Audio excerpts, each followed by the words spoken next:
கண்ணனுக்கு அவனது பாட்டி ஒரு மாம்பழ விதையை கொடுத்தாள். இதை நட்டிவிட்டு தினமும் தண்ணீர் ஊற்று. சிறிது காலத்திற்கு பிறகு பெரிய மரமாக வளரும். அப்போது நீ இனிப்பான மாம்பழங்களை சுவைக்கலாம் என்றாள். கண்ணன் மகிழ்ச்சியுடன் விதையை மண்ணில் போட்டான். அன்று முதல் நாள்தோறும் அதை கவனித்தான். ஆனால் ஒரு வாரம் கழிந்தும் விதை முளைக்கவில்லை. அவன் நிராசையுடன் நான் பிழை செய்து விட்டேனா என்று யோசித்தான். பிடிக்காமல் அவன் மண்ணை அகற்றி விதையை பார்த்தான். அது அப்படியே இருந்தது. அதை பார்த்த பாட்டி சிரித்தார். கண்ணா, மரம் வளர காலம் தேவை. முளைக்க நேரம் கொடுக்காமல் மண்ணை அகற்றினால் அது வளரவே முடியாது. கண்ணன் தலையசைத்தான். அதற்கு பிறகு அவன் பொறுமையாக காத்திருந்தான். சில வாரங்கள் கழித்து ஒரு சிறிய பசுமை முளை மண்ணிலிருந்து வெளியே வந்தது.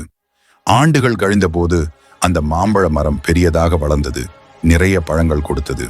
கண்ணன் மரத்தடியில் அமர்ந்து பாட்டியின் வார்த்தைகளை நினைத்து கொண்டான். நம் முயற்சி பயன் தர பொறுமை அவசியம்.